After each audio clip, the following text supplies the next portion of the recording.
Hey everyone, in today's video, I'm going to show you how to use OnlyFans without credit card.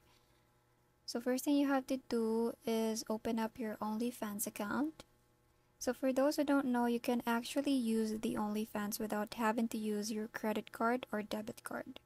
So as you can see in the suggestions, these are free accounts and there are some creators who offer free trial subscription.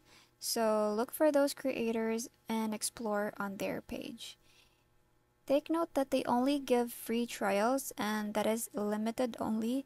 So if you want to upgrade, you're going to have to use a credit card or a debit card.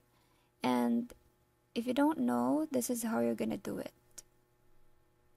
Just simply tap on add card after the subscription. And once you're here, you'll need to provide the details or information about your credit card or debit card. So just fill in the form, and once you're done, you'll be able to see other creators' content freely. And that's it. I hope you found this video helpful, and if you do, make sure to give it a thumbs up. Thank you for watching, and I'll see you in the next one. Bye!